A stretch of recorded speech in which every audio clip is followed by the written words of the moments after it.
കിട്ടാണ്ട് അവർക്ക് ഒന്ന് കഷ്ടപ്പെടുക. ഇത് കിട്ടിയ മോൾക്ക് നീ വേണ്ടാന്ന് പറയേ. നീ ഇവിടെ ജനിക്കേണ്ടതൊന്നും ഇല്ലാട്ടാ, നീ വേറെ എവിടെയും ജനിക്കേണ്ടതെന്നുണ്ട്.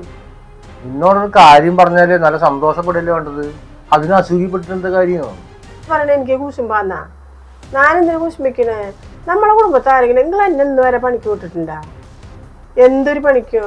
നമ്മളെ കുടുംബത്തെ ആരെങ്കിലും പണിയെടുത്തിട്ടുണ്ടാ? പണിക്ക് പോകണ്ട, ജോലി ആയാലും എന്തായാലും മരുമക്കളെ നമ്മൾ ജോലിക്ക് പറഞ്ഞേക്കണം. അത് അവരുടെ വീട്ടിലിരിക്കുമ്പോ അവര് എഴുതി കൊടുത്ത് ജോലി കത്ത് കിട്ടി, അതിന് വന്നവിടെ നമ്മൾ പറഞ്ഞേക്കണം. നമ്മുടെ മകനിക്ക് എന്താ അത്യാവശ്യം സാലറിയും കാര്യങ്ങളൊക്കെ ഇല്ലേ? പണ്ടത്തെ കാലത്ത് കണക്കൂട്ടണ്ട, ഇപ്പോഴത്തെ കാലത്ത് രണ്ടുപേരും ജോലിക്ക് പോയാലേ നല്ല നിലയിൽ ജീവിക്കാൻ പറ്റും. വേണ്ട, അത് നല്ല വേണ്ട. എന്റെ മോ അത്യാവശ്യം സമ്പാദിക്കണ്ട. 1921 കഥകളൊക്കെ പറഞ്ഞുകൊണ്ടിരുന്ന ഈ കാലത്ത് പോവാൻ പറ്റില്ല, പറഞ്ഞ പോവാൻ പറ്റില്ല. മോ എന്താ പറഞ്ഞേ? അവന് അറിഞ്ഞിട്ടില്ലല്ലോ. മോൻ പറഞ്ഞോ എനിക്കറിയില്ല. അവനറിഞ്ഞാലും അവൻ വിട്ടാക്കൂല, അവനിക്കൊന്നും ഇഷ്ടല്ല. ഉമ്മാനെ ഇന്നേ വരെ ഒരു ഇതിലേക്കും പറഞ്ഞിട്ടില്ല. എന്നിട്ടല്ലേ ഇപ്പൊ അവന്റെ ഭാര്യനെ പറഞ്ഞയക്കുന്നത്.